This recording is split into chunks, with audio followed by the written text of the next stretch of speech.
kali ini kita kembali hadir dalam acara Opsiku, obrolan seputar kredit union. Nah, kali ini kita akan berbincang dengan pengurus baru, nanti akan kita perkenalkan satu-satu. Perlu diketahui bersama para sahabat Bekarse, sekitar akhir bulan Februari yang lalu, Bekarse mengadakan rapat anggota.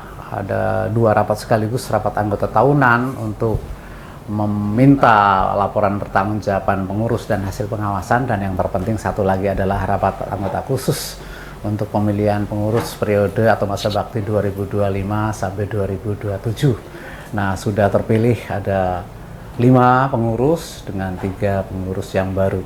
Nah, nanti kali ini kita akan berjumpa bersama dengan mereka. Maka pada kesempatan ini sudah hadir 4 orang dari mereka. Nanti akan berkenalan satu persatu sebelum kita akan bicara banyak dengan obrolan yang santai ini. Mari kita bersama-sama untuk melihat siapa saja yang sudah hadir di sini. Ada pepatah, tak kenal maka tak sayang. Maka biarlah mereka memperkenalkan satu persatu. Pertama barangkali dari yang ujung sebelah sana, walaupun wajahnya sudah familiar.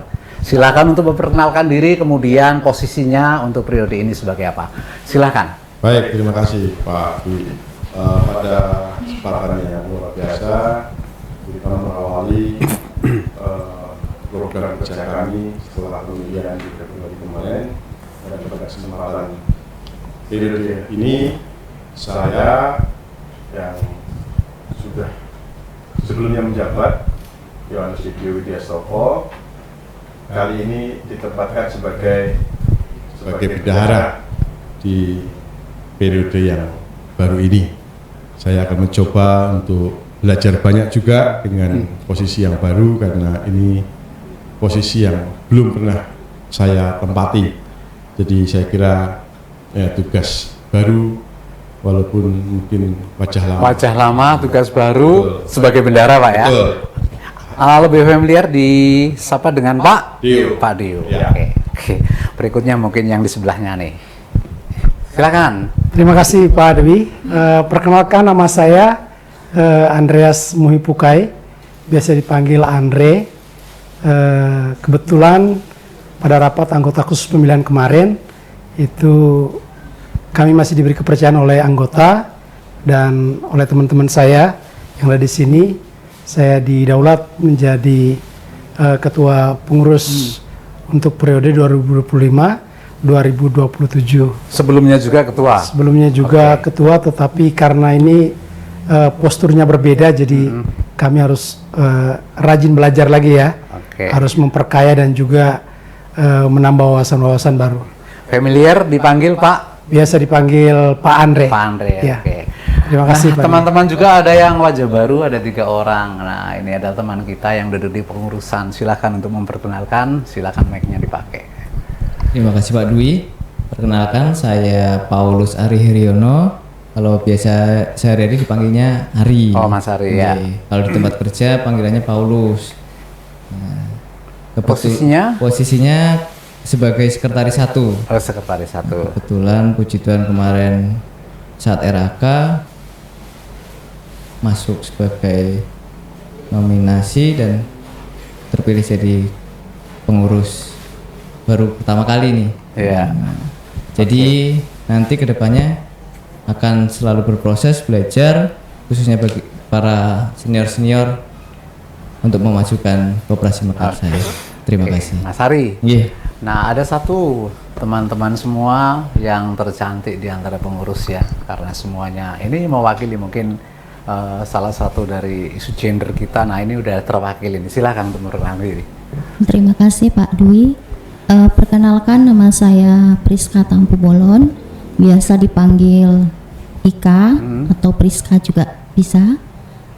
Saya di sini sebagai sekretaris 2. Iya.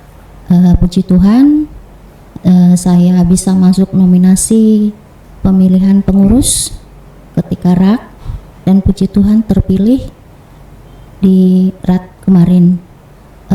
Saya masih benar-benar baru. Mungkin saya akan banyak belajar dari bapak-bapak senior yang sudah lama berkecimpung di Mekarsai. Dan semoga kedepannya saya mampu belajar dengan cepat untuk kemajuan Mekarsai. Oke. Baik, terima kasih. Masih ada satu lagi sebenarnya yang belum hadir, mudah-mudahan nanti akan bisa bergabung bersama kami. Nah, sekarang kita bicara, Anda semua sudah masuk dalam kepengurusan. Nah, kita ketahui bersama dalam kepengurusan pasti ada pengurus dan pengawas. Salah satunya adalah perangkat yang memang harus dimiliki selain anggaran dasar dan anggaran rumah tangga. Ketika berproses setelah rapat anggota tahunan, kemudian rapat anggota khusus, proses berjalan, kemudian ada lima pengurus baru yang terpilih berdasarkan perolehan nilai terbanyak. Saya melihat di sana setelah itu Anda semua berkumpul dalam sebuah ruangan, rapat singkat lah katakanlah begitu. Saya minta yang baru ini, maaf yang baru yang menjawab. Rapat singkat apa sih yang dibicarakan di sana gitu Mas? Mungkin Mas Ari dulu deh. Kalau rapat singkat kemarin yang jelas satu perkenalan kan, ucapan selamat sudah terpilih. Yang kedua untuk postur langsung kami berdiskusi di situ berdinamika untuk menepati posisi siapa yang jadi ketua dan seterusnya seperti itu Pak. Oh jadi langsung untuk membuat struktur ya? Iya. Terus Mas Ari sebagai sekretaris satu. Ya. Kenapa nggak milih menjadi ketua Mas? Secara logika ya Pak, saya masih baru. Nah, dan kebetulan basicnya kan komputer. Menurut saya ya sekretaris itulah yang paling sesuai dengan basic saya. Oke, Mbak Priska, ya silakan. Oke baik, waktu rapat singkat kemarin itu kan di situ pembagian struktur kepengurusan, pembagian tugas, tidak banyak yang dibahas, hanya pembagian tugas, dan kebetulan saya jadi sekretaris 2. Oh, sekretaris 2, sekretaris pendidikan. Basic Anda dari Mas Ari, dari komputer Anda? Komputer akuntansi. Waduh, harusnya milih bendahara nih. Kenapa tidak milih bendahara nih? Padahal Pak Dio guru olahraga Pak ya. Kenapa nggak milih bendahara nih? Basicnya kayaknya klop ini. Oke baik Pak, kebetulan kan saya ini perdana, jadi saya harus perlu berproses dari teman-teman pengurus-pengurus yang sudah lama. Jadi saya harus perlu belajar dulu dari mereka-mereka yang sudah senior ini. Nanti karena ini kan menyangkut koperasi yang cukup besar ya Pak. Jadi kita meminimalis resiko. Jadi saya belum ini untuk jabatan sebesar itu. Jadi saya memang perlu berproses dulu, perlu belajar dulu supaya ketika sudah belajar kan nanti kedepannya mungkin bisa saya di posisi itu. Oke, terima kasih. Ya, jadi memang ternyata dalam rapat itu, rapat singkat hanya menentukan postur itu ya. Oke, nanti Pak Dio, Pak Andri ada pertanyaan sendiri nih karena saya ingin menggali yang baru dulu pengalamannya ya. Kalau Anda semua kita nanti berat-berat. Iya, pertanyaan yang paling berat lah. Karena benar jabatannya berat masalahnya. Iya. Saya ke Pak Andri dulu nggak apa-apa deh. Ya. Ini terlepas dari itu. Kalau ini Pak Andri saya pasti tahu. Mencermati dari perjalanan RAT kemarin Pak Andri ya, saya tertarik ada beberapa hal yang disampaikan oleh anggota-anggota kita berarti sudah mulai cerdas nih. Iya. Pertama, hal yang urgent disampaikan dan terjadi diskusi di situ ketika ada anggota yang meminta nih hasil rapat anggota khusus pada bulan Desember berkaitan dengan keputusan harus diputuskan kembali dalam rapat anggota tahunan nih. Pak Andri bersikukuh dengan argumen tertentu. Ini maksudnya gimana nih? Sikukuh itu soal keras kepala bukan sih? Kita tahu semua nih. Saya rasa nggak panas, tapi supaya pembelajaran ya semua anggota juga tahu nih. Kenapa kok tidak diketok lagi nih dari rapat anggota tahunan? Baik, terima kasih Pak Dwi. Pertama saya sangat mengapresiasi dari anggota-anggota kita yang memang kritis ya. Artinya proses pembelajaran itu berjalan gitu loh. Tapi kan kita butuh pemahaman yang sama toh tentang hal-hal yang berkaitan dengan tata kelola dan peraturan-peraturan yang berlaku di koperasi termasuk undang-undang. Saya langsung saja bahwa kenapa kelihatan mungkin saya agak bersikukuh ya. Kalau dibilang keras kepala bukan lah. Karena kepala saya sudah keras masalahnya. Jadi begini, berdasarkan Permenkop nomor 19 tahun 2015 di pasal 6 itu di situ tertulis judulnya kan jenis-jenis rapat. Ya.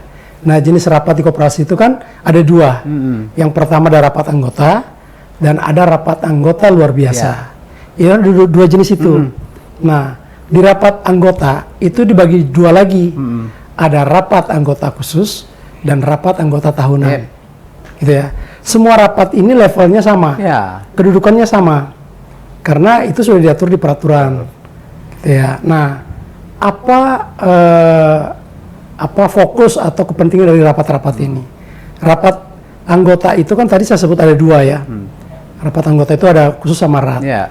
Saya pertama ke rat dulu deh, karena kemarin kita RAT. Ya, RAT, benar. Rapat anggota tahunan itu adalah rapat yang diadakan sekurang-kurangnya dalam 1 tahun, itu sekali, untuk meminta pertanggungjawaban pengurus. Jadi agendanya hanya pertanggungjawaban pengurus. Ya. Iya. Karena usia koperasi itu kan 1 tahun, Betul. Januari sampai dengan Desember. Akhir tutup buku lah Nah, ya. kebetulan ini di Mekarsaya kan sudah disepakati bersama anggota bahwa ratnya Mekarsaya itu kan setiap minggu keempat bulan Februari. Betul. Nah, rat setiap minggu keempat bulan Februari itu fokusnya hanya satu, yaitu para anggota meminta laporan pertanggungjawaban pengurus. Diterima atau tidak? Diterima atau tidak? Kalau diterima alasannya apa? Oke. Kalau ditolak catatannya apa? Ya. Kan gitu ya. Oke. Jadi itulah esensi dari rapat anggota. Maka yang perlu dikritisi di rapat anggota itu adalah bagaimana proses para pengurus itu mengelola organisasi itu dari sejak Januari sampai dengan Desember. Tahun buku itu ya. Tahun buku itu Ya. itu yang kita laporkan. Gitu kan ya. Itu tentang rapat anggota tahunan. Terus ada yang namanya rapat anggota khusus. Levelnya sama dengan rat. Dua-duanya disebut sebagai pemegang kekuasaan tertinggi. Iya. Ya, kan pemegang kekuasaan tertinggi kan di anggota. Forumnya di mana? Di rapat anggota. Nah, pada rapat anggota khusus yang selevel dengan rapat anggota tahunan, rapat anggota khusus itu khusus untuk membahas atau memutuskan hal-hal yang memang khusus. Contoh, rapat anggota khusus pemilihan pengurus pengawas. Ya, kemarin terjadi Ya ya. kan? Ya. Rapat anggota khusus pengesahan rencana kerja. Ya kan? Atau misalnya suatu saat ada lagi rapat anggota khusus perubahan anggaran dasar anggaran rumah tangga.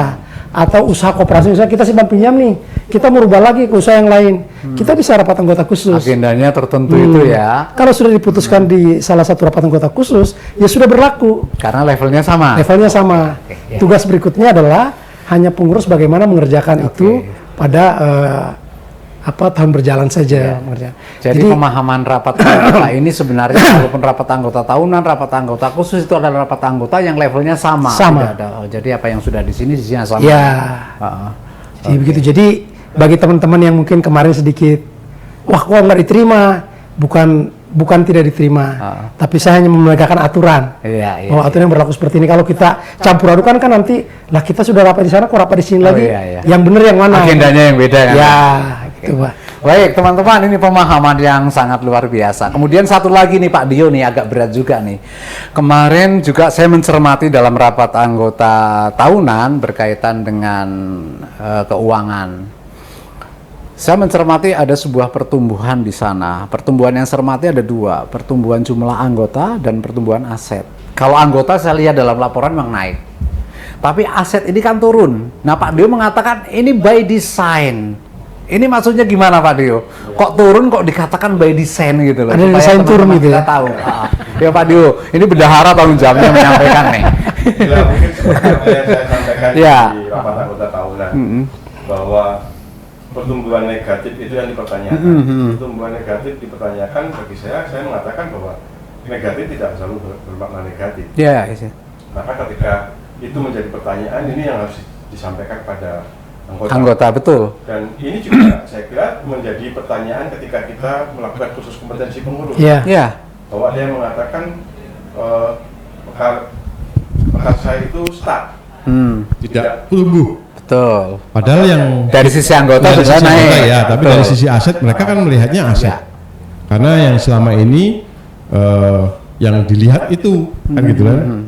Nah, kenapa kok aset itu menjadi turun?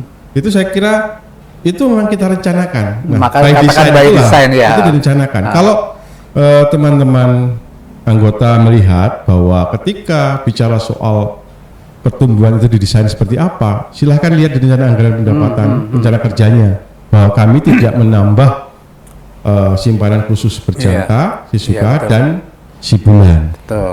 Pertumbuhan itu tidak kita buat, Maka tidak ada kalau yang lainnya 100% menjadi 110%, 120%, tapi kita justru di sana bertahan 100%. Artinya apa? Artinya kalaupun ada yang mau diperpanjang, itu mungkin masih bisa menahan 100%. Tapi kalau ada yang mau nambah, itu tidak bisa. Stop Nah, artinya stop. ya, oke. Tapi kalau ada yang sudah mengambil, misalnya si sukanya dia ambil, anggota yang lain ngambil, yang anggota lagi masuk, memungkinkan. Yang penting ini tidak mengalami pertumbuhan. Ya, stop. Begitu juga dengan si bulan. Heeh. Itu yang perlu dipahami. Kenapa? Karena memang kita sudah melihat sekian tahun ini sebetulnya beban biaya modal itu sangat besar. Dan itu tidak dipahami oleh anggota. Padahal kalau kita berpikir bahwa biaya modal itu ya memang benar yang mendapatkan anggota, tapi anggota siapa? Kan begitu. Ya, Kalau kita melihat tabungan-tabungan yang besar itu punya siapa? Itu yang menikmati. Gitu loh. Itu yang menikmati tabungan-tabungan dengan bunga yang kita bayar rutin tiap bulan. Tidak bisa tidak. Padahal yang mau bayar bunga dari pinjaman anggota Kan, supaya ini tidak terbeban seperti itu, maka kita menurunkan itu tadi. Nah, harapannya kemarin pun kita sudah coba melakukan apa namanya Penilaian. bukan penilaian, tapi istilahnya mencoba-coba berhitung, Iya. mencoba-coba berhitung, mensimulasikan. Kalau misalnya itu si bulan dan si suka itu diturunkan lagi, kalau sekarang 90% nih program kita. Ya. Turunkan lagi sampai 80%. Artinya apa? Artinya si suka itu nanti akan menyusut jauh. Dan kemudian si bulan juga menyusut jauh, sehingga beban biaya modal kita tidak terlalu besar. Terus dampaknya Pak Dio, dampak terhadap organisasi ini diturunkan. Ada nggak keuntungan yang diperoleh dari Mekarse sendiri? Justru keuntungannya kepada anggota. Dalam bentuk apa itu? Karena yang katakanlah gini, sederhananya saya selalu mengatakan, sekarang misalnya tadi idle money-nya 50 miliar. Betul. 50 miliar. Karena idle kita taruh di bank. Dapatnya berapa di bank? 2% kalau 2%. deposito. Kita bayarnya. Sementara kita bayar ke anggota dengan simpanan suka dan si suka dan si bulan berapa? Itu yang sering Anda katakan nombok-nombok itu ya. Nah, itu selisihnya. Iya, Selisihnya iya. itu yang harus kita tombok. Nah, kalau sekarang kita tidak menahan ini, tombokan itu kan tidak perlu kita bayar. Iya. Apa yang didapat? Otomatis SHU ke ya. pojok kiri bawah, SHU naik. kanan bawah, Kanan bawah. yang selalu dinanti-nantikan anggota. SHU-nya pasti akan berimbas ke sana. Nah, itu sebetulnya. Dan Pertumbuhan negatif tidak selalu negatif. Lah perlu Ya, dipahami. Ini yang perlu kita Itu perlu pahami bersama, betul. Dan teman-teman juga tidak menyadari, banyak tidak menyadari mungkin selama ini yang punya tabungan besar-besar itu siapa? Itu yang menikmati. Padahal kita secara prinsip ketika kita menabung ke koperasi tujuannya apa? Tujuannya orang menabung di koperasi, bergabung dengan koperasi adalah tujuannya sosial. Iya. Bukan mengambil keuntungan. Bukan Nah, sekedar ini loh, finansial ini ya, yang sering ya. dipahami, dan ini juga yang bagi saya sesuatu yang saya dapatkan informasinya mereka itu berpikirnya masih selalu negatif terus berkaitan dengan ini. Padahal ini tugas kita Iya. sebagai orang koperasi. Ketika mereka menabung di koperasi adalah tugas sosial. Biarlah uang saya bekerja secara sosial. Saya tidak semata-mata mau mengambil keuntungan. Fungsi Dan sosialnya banyak ya. beberapa orang yang mengambil keuntungan di sini. Dan itu memang selama ini yang ya tidak kita pahami bersama. Iya. Tapi ketika teman-teman sudah paham ini, oh iya. Tujuan sosial. Nah, ini saya juga agak miris ketika kita bicara soal seperti itu. Dan kalau kita lihat dinamika kemarin juga di sana di koperasi, bahwa kita bergabung ke koperasi itu adalah tujuannya sosial, tujuannya mempersatukan. Kita berharap bahwa ketika hal-hal ini terjadi di koperasi, ya jangan sampai tujuan-tujuan yang tadi murni, ya, harus tujuan disempurnakan. akhirnya Iya. disusup-susupi, katakanlah demikian lah ya. Artinya hal-hal yang mungkin pemahamannya salah. Nah, ini yang saya kira penting bagi kita untuk mencerahkan kembali. Oke Pak Dio, masih banyak nanti ya. akan saya gali dengan Pak Edo, Pak Andri dengan Pak Dio. Tapi sekarang ke Mas Ari ini. Mas Ari, ketika Anda bergabung di situ pasti pertama kali ada namanya semacam keberlanjutan pre-job lah dari pengurus-pengurus lama ya. Harus apa yang harus dikerjakan. Mungkin ada obrolan lah di situ, rapat bersama. Apakah ini sudah dikerjakan? Kalau dikerjakan, apa sih yang Mas Ari tangkap ketika pertama kali bergabung, kemudian dengan pengurus lama ada semacam pre-job training itu? Ya, yang saya dapatkan sih belum banyak ya Pak, karena kemarin baru konsolidasi. Nah ya, konsolidasi itu apa saja yang disampaikan di sana? Ya masih gambaran besar, misalkan kita belum masuk secara rinci, jadi masih gambaran besar bagaimana pos-posnya ini, sekretaris itu seperti apa, ketua itu seperti apa yang harus dikerjakan. Nah, itulah masih gambaran besar, tapi ya saya berusaha, saya bertanya dengan manajemen, bertanya dengan istilahnya pengurus-pengurus yang lama nanti bagaimana SOP-nya segala macam seperti itu Pak. Sambil berjalan, jadi tetap terus belajar, belajar dan terus belajar seperti itu. Mbak Friska mungkin kemarin udah konsolidasi ya, atau mungkin kita katakan sering pre-job ya. Apa yang Anda gambaran apa sih sebenarnya yang Anda dapat di sana? Oke, baik Pak, yang saya tangkap sih itu kan bahwa kita berkooperasi itu tidak berhenti belajar, terus belajar mengenai hal-hal baru, tidak terfokus pada pengurus lama, pengurus baru gitu. Jadi sama-sama belajar dengan kebutuhan pangsa pasar yang ada. Itu yang saya tangkap. Terus garis besarnya kita juga harus mampu memotivasi para anggota itu untuk membuat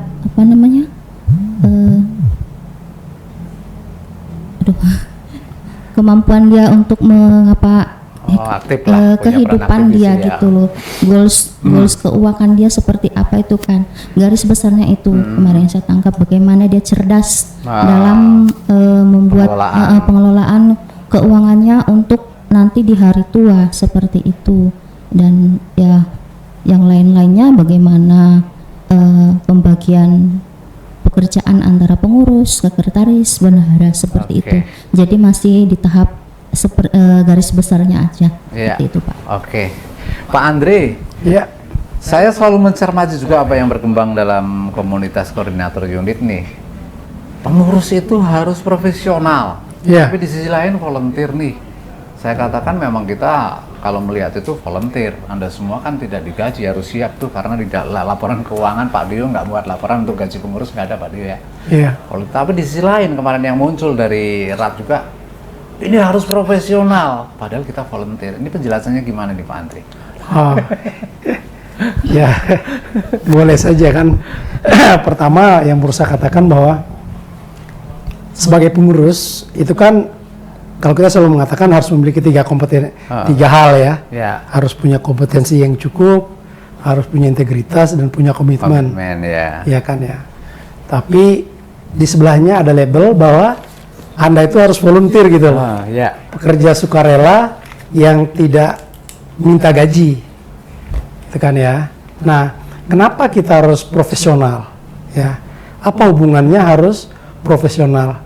Mengelola koperasi sebagai lembaga keuangan, koperasi simpan pinjam yang miliknya banyak orang, memang pengurus dituntut harus bekerja secara profesional. Pertama, bagaimana kita memanage anggota kita. Semua sudah ada aturannya. Ya, jadi sebelum profesional itu artinya kita bekerja itu bukan berdasar maunya kita, tapi kita bekerja berdasarkan aturan-aturan yang sudah disepakati.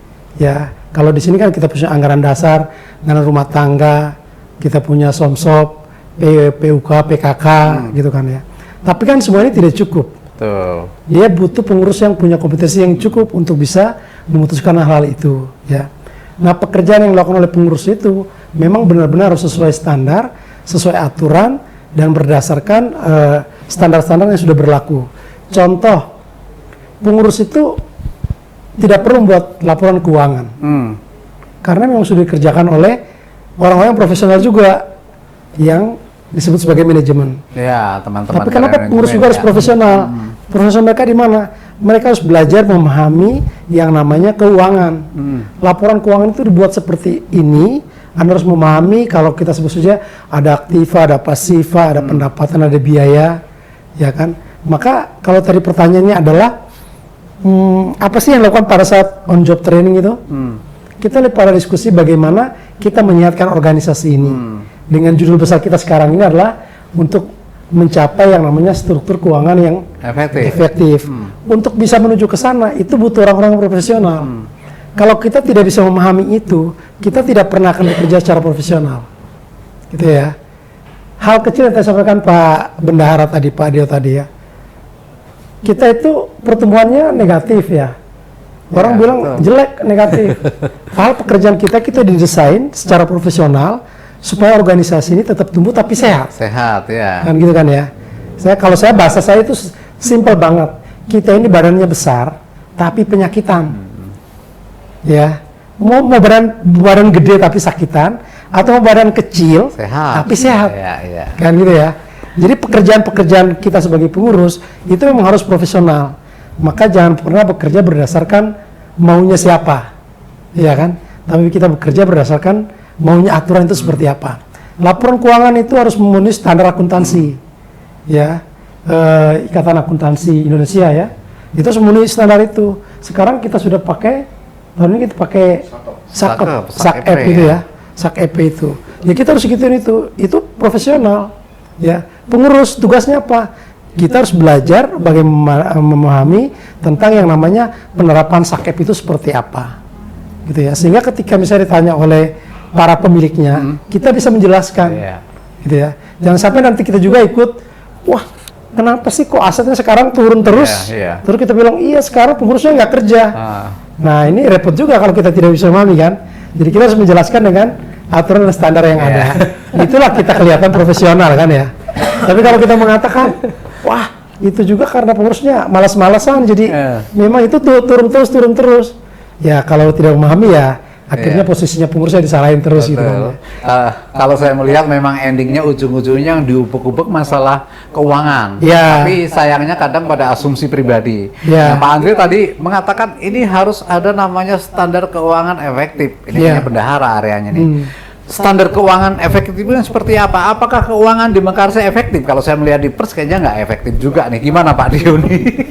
Berefek nggak ideal loh di sana loh. Dana cadangan resiko masih jauh, kelalaian pinjaman masih jauh. Ini gimana Pak Dio? Benar, kalau yang dikatakan itu karena memang kita punya standar kehati-hatian. Ya, standar kehati-hatian dipakai standar untuk menilai koperasi kita, ya, yakni POLS. Memang dari sisi itu kita banyak yang belum ideal ya. Nah, tapi kan itu menjadi catatan kita. Ketika kita melihat bahwa itu tidak ideal, sementara kita berharap itu menjadi ideal, apa yang harus dilakukan kan begitu. Betul. Dan itu tidak semudah membalikkan tangan kan begitu. Maka kita harus lihat kembali. Kemarin teman-teman saya juga sampaikan, ini saya sampaikan juga lihat di rencana kerja kita. Rencana kerja kita kan memang mau mengalah ke ideal dan butuh waktu.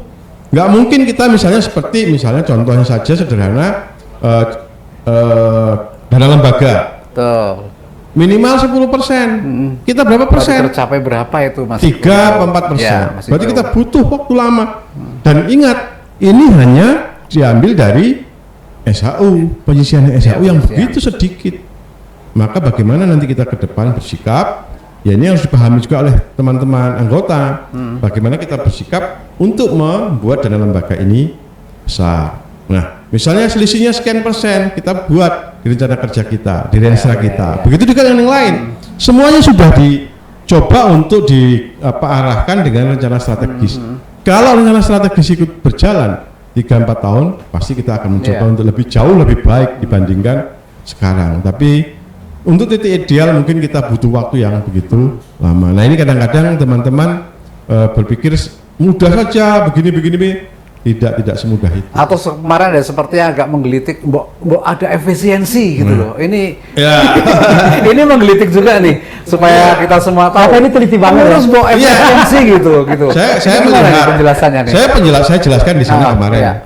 Selama ini kalau saya mengatakan bahwa efisien itu adalah sesuai dengan yang direncanakan. Artinya apa? Kita melakukan sesuatu yang benar. Ya, itu efisien. Andai kata begini Pak Dio, andai kata kita menargetkan 9, sepanjang kita tidak melebihi 9, Itu kan efektif Makanya gitu, atau makanya kan enggak? saya katakan Anda harus mencermati ini jangan di rat. Oh, Tapi di rapat anggota khusus, anggota khusus dengan kerja, pembahasan silakan RPD ya. dilihat. Kalau kita akan mengatakan efisien, kita tidak melebihi kok, tidak ada anggaran yang di luar Betul. yang direncanakan. Maka saya katakan tadi efisien apa? Melakukan yang sesuatu dengan benar, sesuatu yang benar. Ya, kalau efektif kan sesuatu dengan benar kan gitu. Benar, betul. Dan ini akan menjadi excellent kalau melakukan sesuatu yang benar dengan benar, itu Dengan namanya benar, excellent. iya. Nah, maka pembelajaran ini yang harus dipahami dan dilihat, jangan melihat emang apa kegiatan-kegiatan itu sebetulnya dibuat secara rinci, Betul. ya. Dan kita sudah juga berproses dari sebelumnya melihat, dan pertumbuhan kita paling hanya berapa persen dari situ. Dan itu sudah kita kalau Dan misalnya- tidak mengganggu kinerja Dan yang jelas ya. hampir selama ini tidak ada yang melebihi apa dari yang Iya. direncanakan. Nah, maka saya sampaikan kepada teman-teman di RAT, kalau Anda mau menggelitik itu, mau mengutik-utik itu, silahkan di rencana kerja, jangan di Iya. Ruangnya beda Iya, ya. beda. Iya, Karena iya, kita iya. pertanggungjawaban apa yang sudah dilakukan. Iya. Yang sudah dilakukan ini sesuai dengan rencana sudah, no problem. Tapi kalau orang mengatakan jangan terus pikir dikurangin ini supaya SHU-nya besar. Nah, ini juga nggak masuk akal. Kan selalu mengatakan bahwa Iya, ketika iya, harinya menggarap betul. sawah 1 hektar dengan 10 hektar dengan 100 hektar itu pasti akan berbeda Beda. dan nggak mungkin langsung kelipatannya, Iya. kan begitu. Dan ini butuh juga tenaga, butuh juga profesionalisme tadi, Iya, iya, ya, iya. yang tidak sedikit. Jadi jangan diharap tuh seperti dulu gitu loh. Artinya yang dulu mungkin berbeda dengan situasi sekarang. Orang-orang kan sering mengatakan dulu bunganya berapa? Iya. Pinjaman berapa persen? Simpanan sukarela masih menjadi simpanan yang masuk ke saham ya. kan? Kemudian pinjaman, kalau pinjam berapa persen? Iya, benar. Sekarang udah jauh. Iya. Dan itu tidak dipahami oleh teman-teman. Dan kemudian tadi yang disampaikan ada perpindahan dulu dari apa tadi simpanan sukarela menjadi saham menjadi non saham. Benar. Kan selama ini kalau itu dimasukkan di situ semua, Waduh, jadi SHU-nya kelihatan. Nah, sekarang kan mereka yang sukarela sudah jelas di tiap bulan diberi. Iya, Kalau sudah dulu diberikan. digelundungkan Iya, langsung, betul. jadi kelihatan besar. Nah, ini kan juga mungkin ya ini tadi Yang memang butuh pemahaman Pak Dio. satu itu, kemudian yang hadir di RAT juga mungkin berganti, berbeda, sehingga dinamikanya ya itu resiko pengurus yang harus menjelaskan. Berarti di terus-menerus. sini peran Ya. koordinator unit untuk menyampaikan kepada teman-teman dalam RAT harus bergilir, berganti itu Oh, mungkin perlu juga saya ini kira itu yang pendidikan perlu ke depannya. ya. Pak Dio sedikit Pak Dio. Ya. Tadi disinggung masalah dulu sak etap ya, kemudian bermigrasi menjadi sak EPW. Iya, betul. Perbedaan prinsip yang mendasar itu apa sih Pak Dio? Dari sak etap kok menjadi entitas privat itu? Ya, satu ketentuan hukum. Oh, Yang jelas ketentuan memang ada hukum. regulasi Ya, dari- ada regulasi yang dari pemerintah yang dikeluarkan di Januari 2024 kalau tidak salah itu kita harus berubah ke Harus sakep. wajib. Sakep, Masih pakai entitas sakep, privat ya. ya. Entitas privat. Dan perubahannya memang secara mendasar itu nanti kita apa ya beberapa hal yang berkaitan terutama berkaitan dengan rekening, kemudian perhitungan apa pinjaman itu, kemudian penghitungan NPL itu banyak sekali. Iya. Dan itu yang saya kira akan lebih terbuka. Tapi memang masih kritis apa ini sebetulnya yang dipakai di lembaga keuangan. Nah, ini yang berbeda dengan koperasi. Maka ini juga menjadi catatan bagi kami untuk ke depan mungkin kita punya. Ya, tapi paling tidak induk koperasi kredit Indonesia itu sudah mengeluarkan pedoman. Ya, walaupun nanti sistemnya berbeda-beda, pedomannya sama. Supaya apa? Supaya kita ketika mendapatkan masalah, karena memang sekarang ini masalah beruntun, ya, terutama dari Koperasi masih dari dihubung APH, dengan regulasi ya. Aparat penegak hukum itu memang sungguh luar biasa. Dan moga-moga kita berharap tahun ini rencana undang-undang Ya, bisa yang sedang kita wujudkan diperjuangkan segera. teman-teman itu ya. Sekarang kami sedang berjuang dan harapannya mungkin Maret ini syukur kalau sudah disahkan sehingga kita juga bisa Nyaman lah dalam tanda petik. nyaman ya, satu, menurut saya. kemudian kita juga melakukan amandemen anggaran dasar rumah tangga sesuai dengan apa yang diharapkan oleh anggota. Karena kalau kita tidak mungkin, sekali lagi kita tidak mungkin mengubah atau mengamandemen kalau belum ada rencana undang-undang yang baru. Kalau kita acuannya lama buat itu nanti juga apa ya mubazir. Karena kita juga sudah pengalaman ketika undang-undang 17 itu disahkan, kita sudah berdinamika 1 tahun bulan, ya ternyata. begitu kita sudah PAD ternyata besoknya dibatalkan, berarti harus kembali lagi.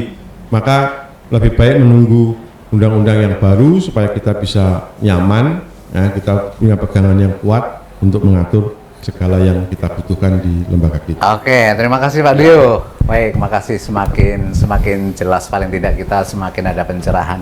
Kemudian kepada teman-teman yang baru juga nih, ketika kita masuk dalam pencalonan itu tentu saja kita oleh panitia nominasi dimintai visi dan misi ya. Tapi ketika kita sudah masuk ke koperasi, nah Mekarsa ini punya visi besar, punya misi besar yang tertuang kalau saya baca itu dalam Renstra ya, ada 8 goal kalau nggak lah. Anda pada waktu itu punya visi misi pribadi, kemudian Mekarsa punya visi besar. Ini bagaimana nih Mas Ari atau Mbak Friska untuk mensinkronkan ini? Apakah harus membawa ini punya aku, pokoknya aku ini, atau bagaimana ketika sudah masuk ke lembaga ini? Ya silakan, siapa dulu monggo. Oke, baik Pak.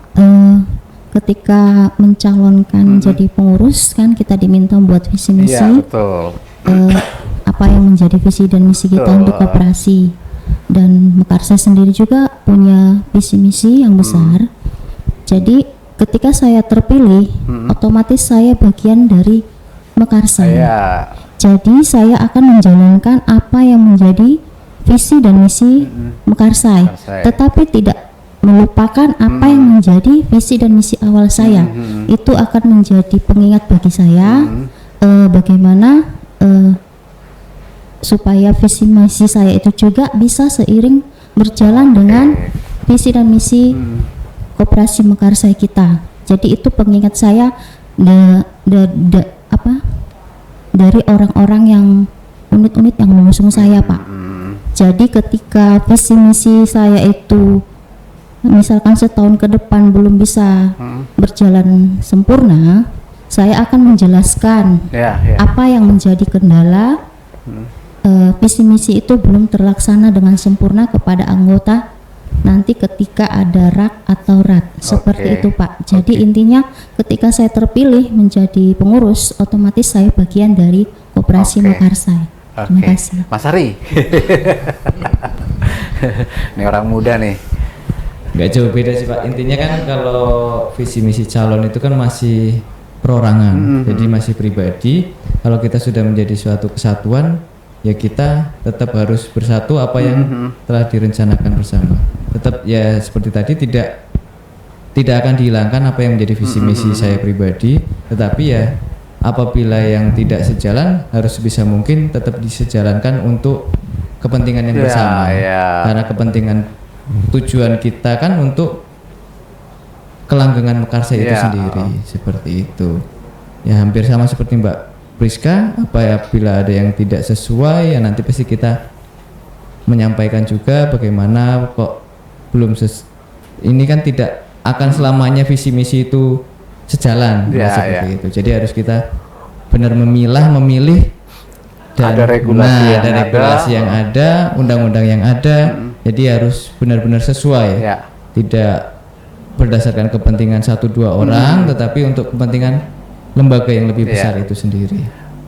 Paling tidak disinilah ada celah kita untuk memberikan pemahaman kepada teman-teman kita anggota lain ya, bahwa segala sesuatunya yang kita buat tentu saja ada dasar-dasarnya ya. Benar, supaya tidak nabrak ke aturan-aturan yang ada. Baik, terima kasih Mas Ari. Pak Andre nih, salah satu yang menarik juga ada regulasi dari pemerintah, peraturan pemerintah nomor 4 2023, kemudian turunannya ada Permenkop 8 2023 ya, berkaitan dengan pengelolaan koperasi. Pengurus pengawas sekarang tidak bisa main-main. Nah, yang menakutkan kata-kata Pak Dio pada waktu itu. Pengurus dan pengawas tidak boleh main-main, tidak boleh sekarang itu asal pasrah bongkoan. Yang kalimat kata bagian akhir penjara. Saya selalu ingat itu. Dan itu saya buka ternyata oh ini Permenkop terbaru nih 823 ya Pak ya. Ini gimana nih untuk mencermati ini ya. Kita tidak menakut-nakuti, tapi ini yang harus kita kerjakan. Saya bagian anggota Mekarsa juga nggak mau juga koperasi ini bubar dong. Saya gitu. Pak Andre dan nanti Pak Dio juga harus bisa menjelaskan ini. Bagian akhir satu kata penjara loh. Iya. Kalau kita kan selalu guyon ya bahwa ketika Mbak Priska, Mas Ari, Pak Deo, Pak Matias, sudah saya sudah dikukuhkan jadi pengurus, artinya secara sukarela memasukkan kaki sebelah di penjara. Ya, itu maksudnya apa? Memotivasi kita untuk bekerja lebih baik. Kan gitu kan, pekerjaan kita yang tadi disebut sebagai profesional, itu kan pekerjaan kita yang harus memenuhi standar regulasi yang berlaku di Indonesia.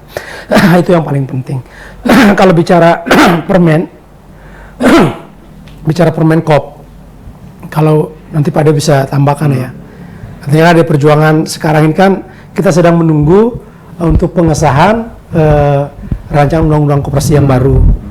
Nah, dalam sosialisasi sebelum pergantian dari Permenkop pindah ke undang-undang, itu kan sudah disampaikan oleh pihak kementerian bahwa ketika rancangan undang-undang ini menjadi undang-undang, maka Permenkop nomor 8 itu akan dihapus. Iya, nggak berlaku dengan sendirinya. Yang lalu kan Pak Dio, ya, yang saya baca itu kan katanya nanti yang Permenkop itu harus sebagian pindah ke atau semua kita nggak tahu.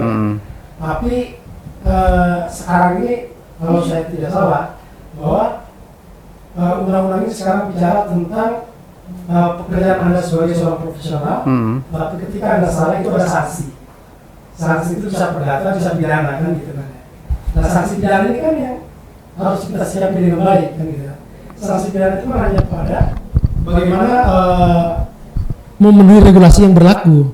Sejauh kita memenuhi aturan itu kan selesai sebenarnya. Tanggung jawabnya di pengurus. Tanggung jawab kan? di pengurus kan, karena kita kan pengurus itu kan disebut sebagai walinya anggota. Iya, iya. Ya, Fungsi sebagai wali, ya. fungsi wali ya. Betul. Artinya kita mewakili mereka dimanapun, di masyarakat, di pemerintah, di depan hukum, itu pengurus. Jadi karena dengan fungsi wali itu kita harus bertanggung jawab. Kita itu dipilih oleh anggota, kita diberikan tanggung jawab untuk mengurus organisasi ini. Ya, legal absolutnya itu ada di mereka, tapi diserahkan kepada kita untuk kita jalankan. Ya, maka saya coba pesan kepada teman-teman, nomor satu yang harus kita lakukan adalah bekerja dengan jujur. Iya. Ya, jujur itu penting. Jangan pernah membuat keputusan untuk menguntungkan diri sendiri. Itu sedikit demi sedikit itu hanya menuju ke pidana, gitu ya. Terus yang kedua, silakan membuat keputusan atau apapun itu berdasarkan regulasi yang berlaku. Kalau regulasinya belum ada, silakan kita buat. Ya. Kalau kita buat itu ternyata tidak cocok, kan kita bisa perbaiki. Tapi jangan takut juga karena takut nanti salah, terus tidak berbuat apa-apa. Tidak berbuat apa-apa. Gitu kan ya. Maka tugas kita sebagai pengurus itu dipilih untuk apa?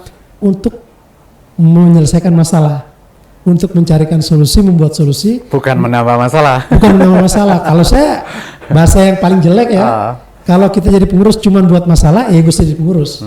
Iya. Karena bagi saya tugas kita adalah bagaimana menyelesaikan masalah-masalah itu yang ada di organisasi itu. Gitu ya.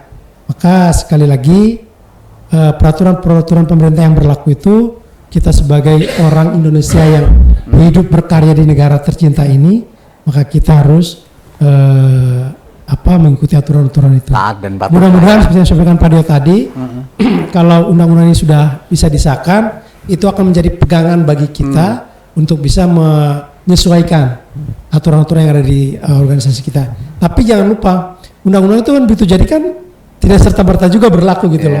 Butuh tahunan, nanti butuh peraturan pemerintah, butuh peraturan Permenkop dan turunannya, dan itu sangat banyak gitu ya. Jadi kita tetap mengikuti tapi kita harus tidak terburu-buru. Oke. Ya, itu Pak Dwi. Oke, Pak Dio mungkin nambahkan nih. Silakan Pak Dio terkait dengan itu, karena Anda menyebut penjara. Orang yang nggak tahu merinding nih. Ini sebenarnya dampak dari apa sih? Apakah memang ada koperasi yang salah tata kelolanya atau gimana? Silakan Pak Dio. Baik, mungkin saya berbagi pengalaman saja ketika bertemu dengan tim hukum dari kementerian. Itu memang mereka berangkatnya membuat undang-undang itu dasarnya adalah koperasi-koperasi yang bermasalah itu. Gitu. Kena imbas kita lah ya. Sehingga pegangan mereka ketika mau menyelesaikan masalah koperasi-koperasi bermasalah ini tidak kunjung selesai karena ternyata aturannya hampir tidak ada. Ya. Maka mereka ketika membuat rencana undang-undang yang diajukan ke DPR, itu akhirnya memang membuat di rencana undang-undang ditulis semua itu bahwa ketika begini denda penjara, ketika begini denda penjara. Jadi pendek kata kita kena imbas ya Pak ya? Betul. Nah itu dampak dari mereka. Iya, Tapi iya. kita dalam gerakan kita bersama teman-teman itu memang mencoba untuk menghilangkan itu. Menghilangkan itu. Oke lah. Sementara di bank sendiri ketika terjadi sesuatu dia tidak serta-merta langsung penjara. Administrasi denda dan sebagainya. Maka kenapa kok ini seperti ini?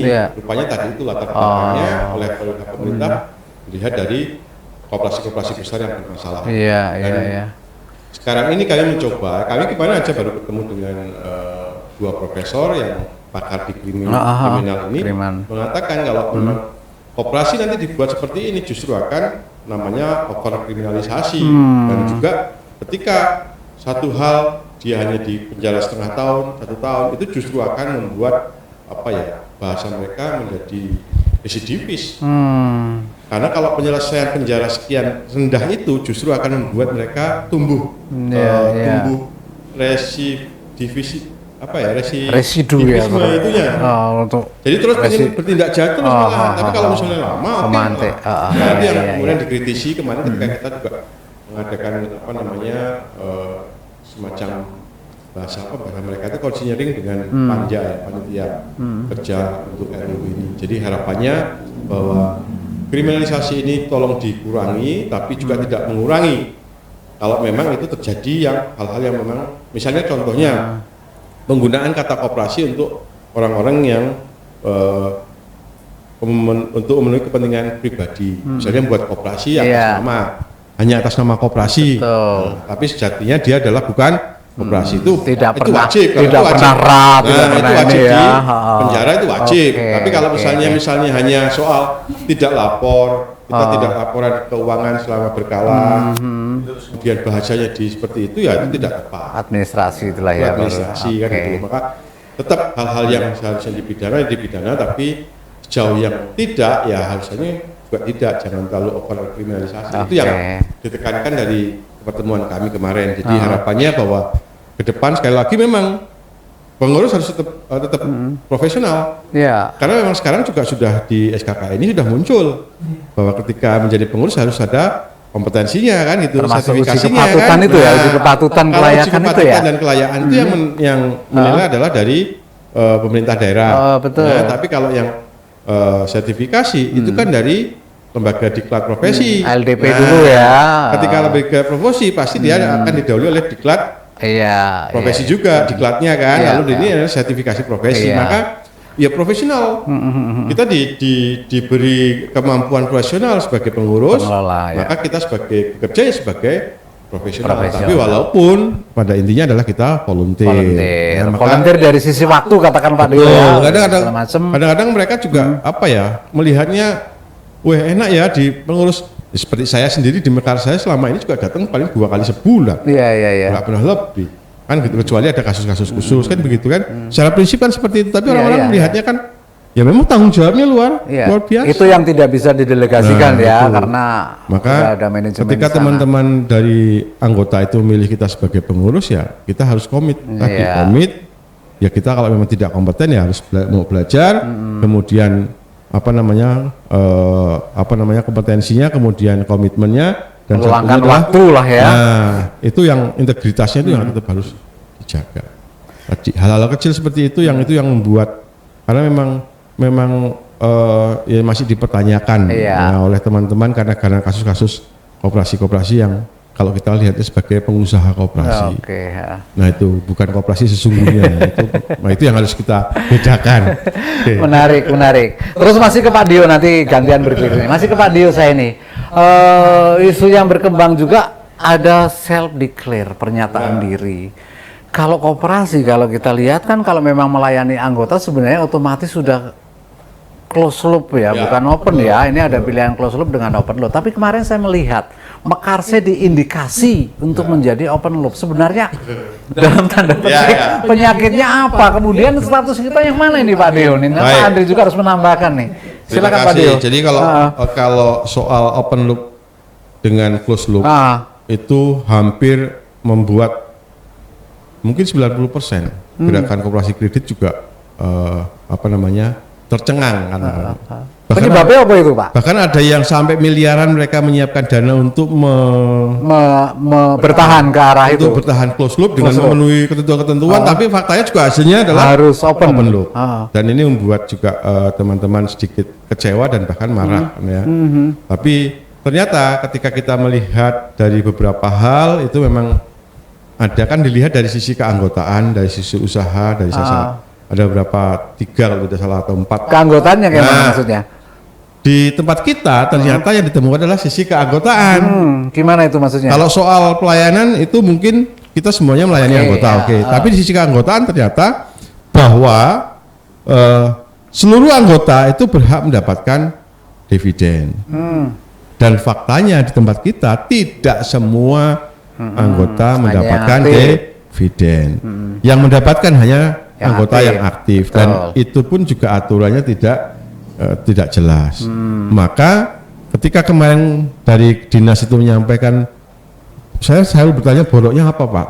Gitu kan. Ternyata boroknya tadi bahwa ada ditemukan anggota yang tidak mendapatkan dividen, dan ternyata anggota itu memang tidak aktif.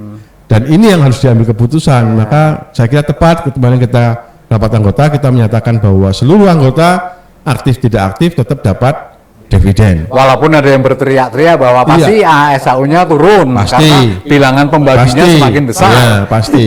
Itu sudah resiko. Ya. Kita memilih patuh, Iya. bukan memilih tidak patuh. Kita harus memilih patuh pada Walaupun kadang pahit. Pak. ya ketentuan hukum.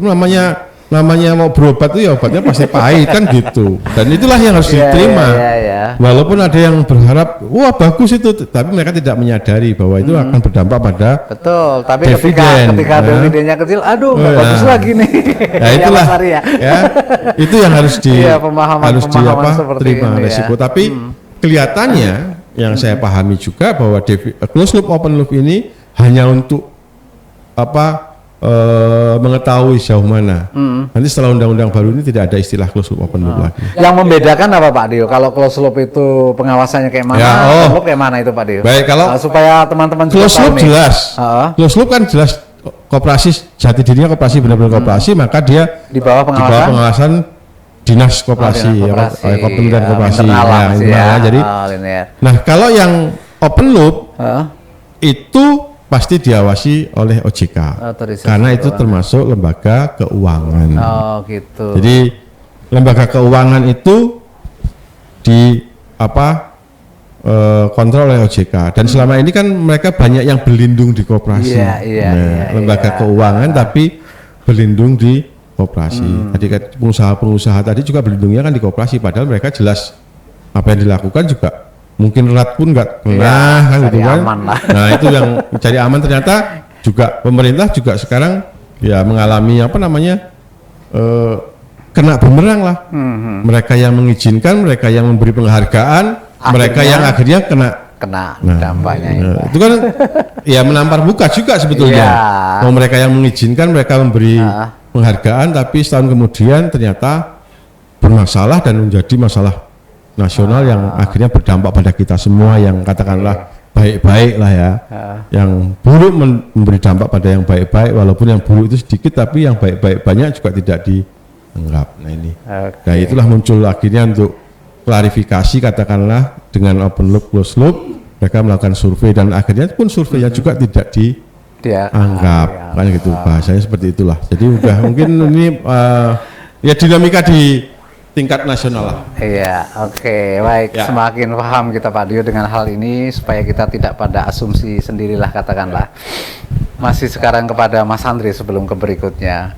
Pak Andri, saya juga mencermati dari apa yang beredar di grup koordinator unit. Salah satunya ketika ada SHU, kemudian SHU dibagikan kepada anggota, kemudian ada juga pengumuman dari kantor yang harus disisihkan untuk simpanan wajib, iya kan? Iya. Nah, kemudian mulai ramai di sana. Kalau kita berpikir sebenarnya sih nggak ada ruginya kantong kanan pindah kantong kiri, toh nggak udah hilang uang kita. Tapi di sana bahkan sampai ada itu diputihkan aja, itu jangan dipotong, itu diputihkan saja, atau mungkin itu dihapus saja. Saya berpikir kalau dihapus ini kan berarti dia keluar jadi anggota dong. Syarat menjadi anggota kan bayar simpanan pokok, simpanan wajib. Ini Pak Andri gimana nih penjelasannya supaya teman-teman tahu ketika SHU ini dipotong untuk nutup wajib, kenapa kok harus bereaksi atau mungkin ada asumsi pandangan seperti tolong diluruskan nih Pak Ketua. Baik, terima kasih teman-teman yang tidak aktif dan sudah dapat dividen tapi nanti dimasukkan ke simpanan wajib ya. Ya. Tujuannya sangat mulia menurut saya ya.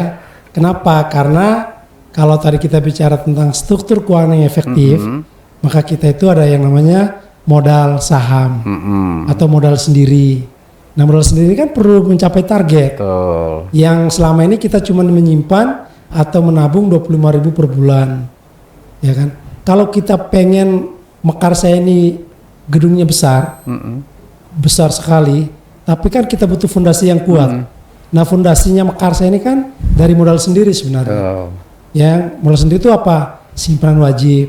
Nah, kalau kita menyimpan wajib cuma 25.000, kan kita fondasinya kita tidak pernah kuat. Itu namanya bangun rumah semennya 1 sak, ya, tapi pasirnya 1 tronton. Iya. Gitu kan ya. Nah, padahal kan harusnya ada aturannya, gitu ya. Nah, maka tadi sudah Pak Dio sampaikan bahwa kenapa kita terindikasi open loop, karena memang pembagian dividennya itu dulu kita putuskan bahwa aturannya hanya anggota-anggota yang aktif, gitu kan. Padahal aturan peraturan Permenkopnya, undangannya itu semua anggota yang sudah terdaftar menjadi anggota koperasi wajib mendapatkan dividen. Makanya momennya pas banget ya. Tapi wajib juga bayar simpanan wajib harusnya gitu ya Mas ya. Karena dia sudah bayar simpanan wajib, dia sudah bayar simpanan pokok, maka dia punya hak untuk mendapatkan. Iya, harusnya gitu. Iya kan? Nah, ketika mendapatkan ini, saya sudah sampaikan kepada teman-teman pengurus waktu itu. Dana itu kita pindahkan saja ke simpanan wajib. Kan duit-duit mereka juga. Iya, dan nggak hilang loh. Dan nggak hilang. Gitu kan ya. Mereka kan pemegang saham. Uang itu tetap ada di sana, memperkuat fondasi kita tadi. Betul. Ya kan? Nah, sekarang pertanyaan saya, kalau dia ada di sukarela, ya, orangnya tidak pernah aktif. Terus uangnya dipakai juga untuk apa, kan nggak jelas juga. Mendingan kita putuskan kita masukkan di simpanan saham, memperkuat lembaga kita. Karena manajemen itu tidak punya wewenang apapun untuk mengeluarkan anggota. Anggota itu harus masuk secara sukarela dan keluar secara sukarela. Kalau di peraturan menterinya itu ada prosedur kalau anggota itu mau keluar, ya kan? Pengurus juga tidak bisa serta merta hanya mengeluarkan anggota, nggak bisa, gitu kan? Nah, simpan saja di sana, nah memberikan dampak positif bagi organisasi. Kalau kapan-kapan anggota itu memang mau keluar, berarti kan syaratnya keluar itu kan anggota akan menerima semua simpanannya, termasuk simpanan sahamnya, sehingga dia tidak menjadi pemiliknya Mekarsaya.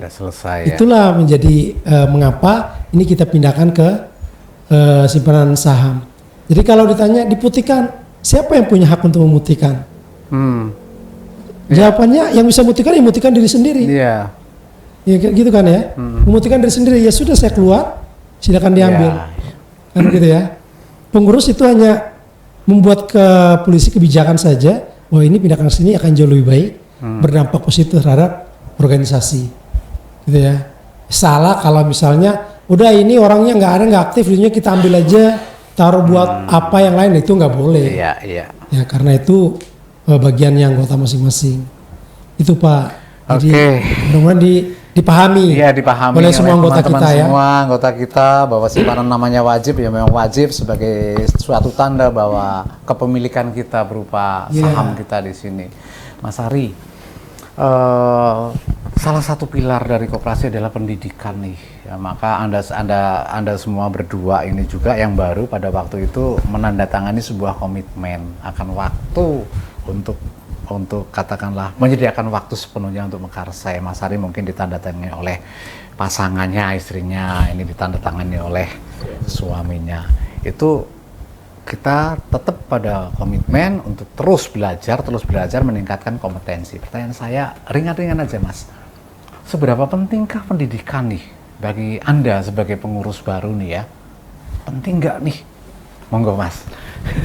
Sangat penting ya Pak. Sedangkan kita namanya hidup itu selalu belajar ya.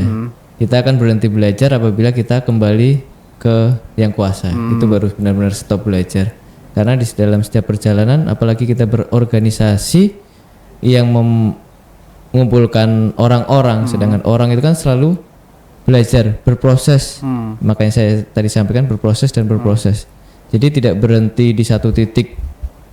Apalagi pilar Mekarsai kan selalu dari awal saya masuk itu pendidikan. Makanya saya dulu selalu mengikuti gimana pendidikannya dari mulai kursus dasar segala macamnya.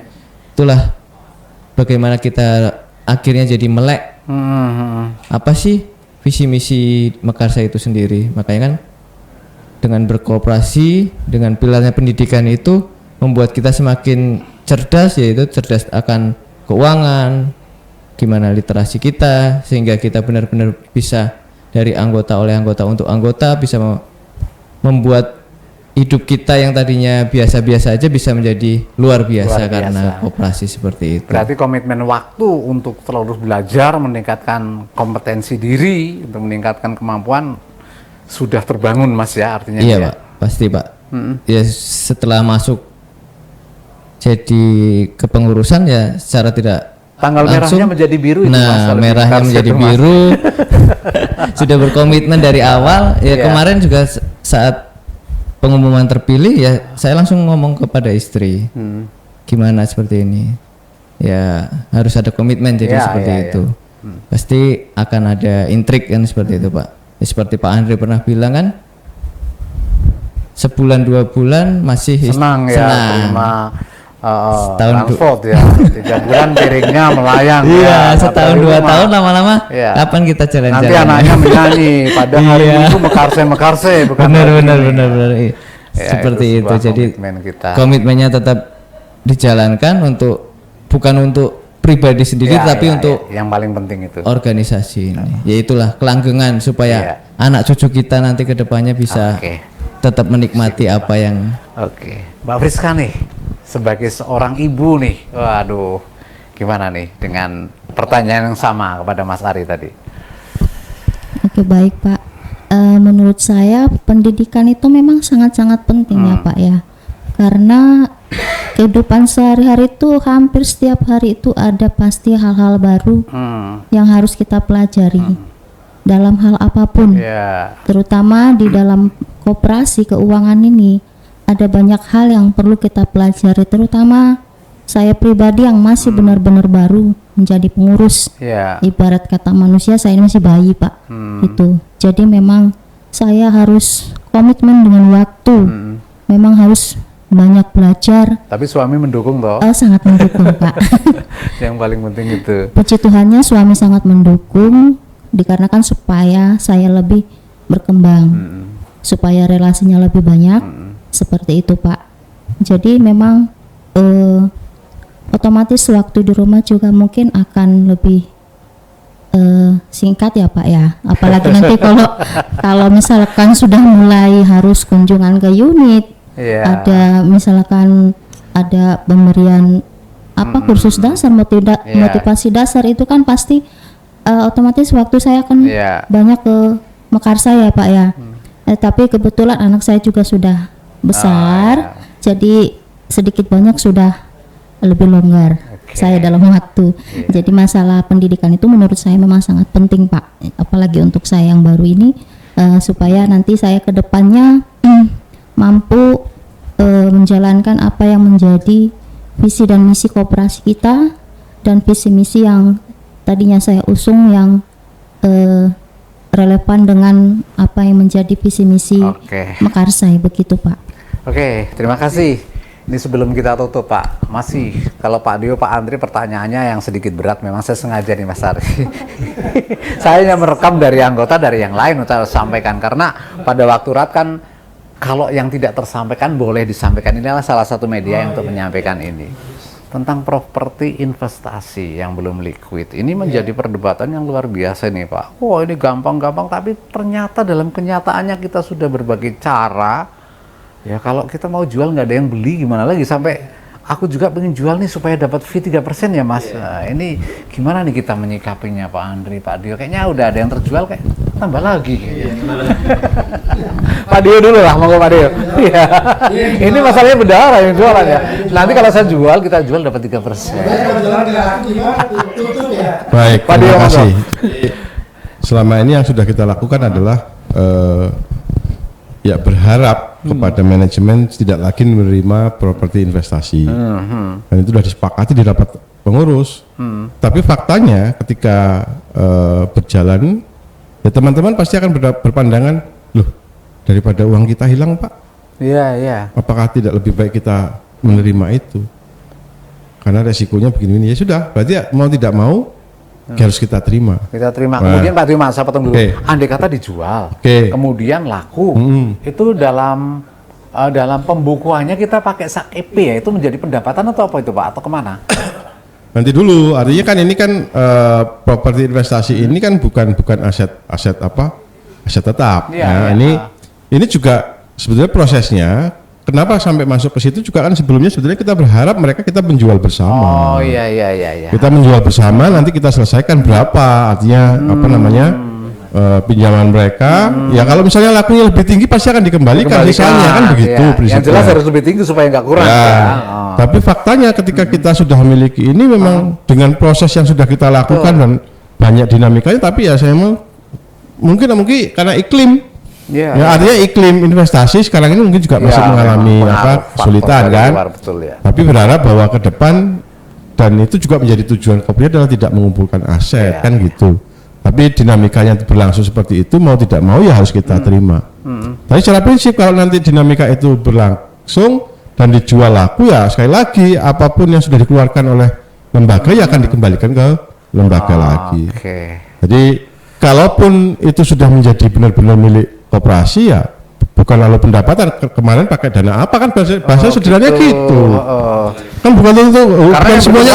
Karena berkembang begini juga Pak. Oh ini jual aja. Kalau laku kan bisa untuk kita nih anggota nih. Ya, Nah, ya. kan harus kita lurus. Ya waktu beli tadi pakai duitnya siapa? Nah, ya itu. Kan Nah, gitu. itu pemahaman Kalau ini misalnya kan, ya. supaya kita dapatkan kita mengeluarkan uang sekian kan begitu, atau menutupi dana yang dipinjam sekian untuk membeli. Nah nanti kalau dijual laku berapa, Kembali dong. Ya. masa harus kembalikan semua ke keuntungan kan nggak mungkin ya dikembalikan. Iya pokoknya.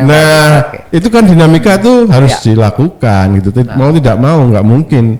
Tapi kalau misalnya istilah kita nanti ke depan ada write off, nah itu lain kan gitu. Nah ini kan soal investasi. Betul. Dan kita selalu mengedepankan bersama. Ya. Jadi kita mencoba untuk menjual bersama, ketika menjual bersama tidak bisa ya udah terpaksa. Nah, ya, masuk ke kita itu udah unsur paling terakhir. Ya udah alternatif terakhir. Paling pahit harus kita terima. Walaupun itu mungkin tambah terus, tapi harapannya juga nanti ke depan ya akan berkurang. Tapi jika dari yang bersangkutan misalnya dari sisi ekonomi sudah pulih lagi, ngambil lagi yang menjadi prioritas. Itu yang kami harapkan. Itu justru yang kami harapkan. Mereka tahu persis berapa yang dikeluarkan kan gitu. Itu yang kami harapkan. Jadi kami berharap bahwa apa yang tanah-tanah yang ada itu ya diambil pemiliknya kembali supaya dinamikanya terserah mereka lah. Mau pinjam tempat saudaranya mau apa terserah, tapi harapannya kembali ke mereka dulu. Itu sih artinya bahwa sisi koopnya itu harus muncul kan gitu. Baik, 1 jam tidak terasa, tapi sebelum close ini saya harap mungkin acara ini akan berlanjut sebagai pembelajaran ya. Barangkali ini tayang perdana ya, opsi CU ya, opsi CU nih. Tapi sebelum itu Pak Andre nih, ada harapan apa yang disampaikan terlebih kepada teman-teman kita nih, teman-teman kita pengurus baru, juga kepada anggota. Anda selaku ketua di sini paling nggak kan punya fungsi simbol dan wali, harus berbagi dong, jangan diri sendiri. Nanti kalau sendiri aku yang ngocoy-ngocoy Mas Ari dan Mbak Freska harus minta, kalau nggak minta yuk kita ini ketuanya gitu. Ayo, Oke, terima kasih.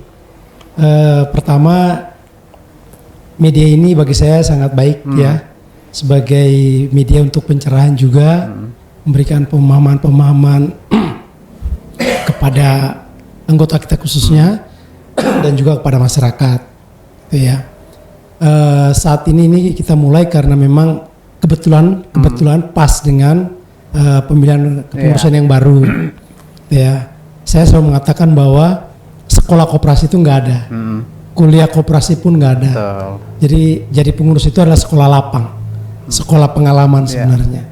Maka yang dibutuhkan itu sebenarnya hanya kerelaan, komitmen dan kerendahan hati untuk belajar. Kalau ditanya Pak Andre kenapa jadi ketua ya? Saya dan Pak Dio juga dulu masuk juga tanda kutip yang nggak ngerti apa-apa juga gitu ya. Tapi yang penting kan kita mau belajar dengan banyak orang, belajar hal yang berbeda. Mungkin kadang juga kita menemukan tempat belajar yang mungkin di pikiran kita, hati kita itu tidak cocok. Tapi bagi saya itu menambah perbendaharaan kita. Karena ketika kita mengambil sebuah keputusan sebagai pengurus, itu kan kita harus mengumpulkan banyak informasi. Ya, banyak informasi yang kita miliki itu sebagai proses pembanding. Kita banding, oh kalau kita putuskan ini dampaknya ABCD. Kalau kita putuskan ini dampaknya CDEF, kan begitu kan ya. Semua pasti ada resiko. Dan jadi pengurus itu bukan untuk menyenangkan orang lain. Ya, kita mungkin suatu saat juga ada keputusan-keputusan yang mungkin tidak populis lah ya, yang dilihat orang, oh kok jadi kayak begitu. Tapi yang penting kan dasar dari keputusan itu harus jelas. Tuh ya. Keputusannya dilihat sakit, tapi kalau dasarnya jelas, dampaknya nanti itu akan bagus, jalankan. Walaupun nggak populer. Walaupun tidak populer gitu ya.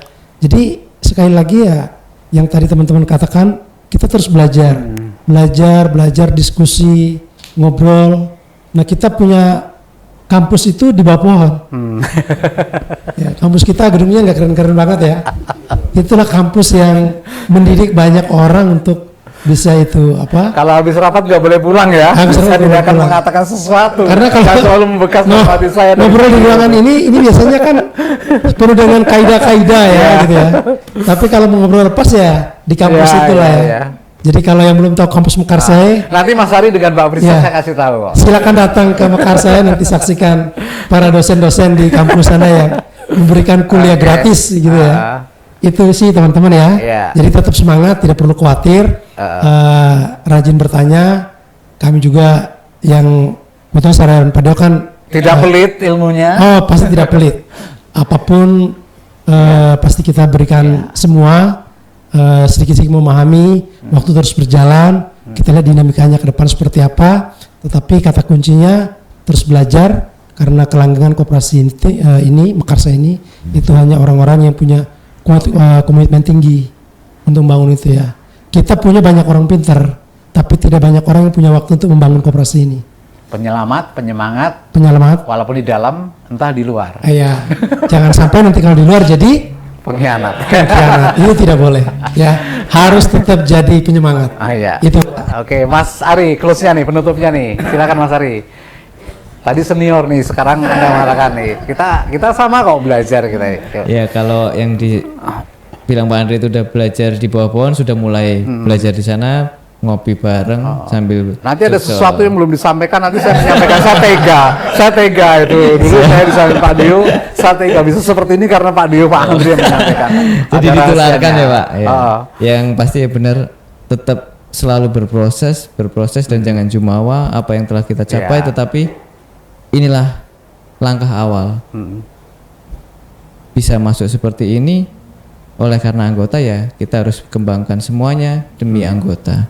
Kita tidak akan sampai mencapai seperti ini karena proses instan, membalikan telapak tangan itu tidak, tetapi karena proses dari tahun ke tahun, belajar dan terus belajar, akhirnya bisa sampai seperti ini.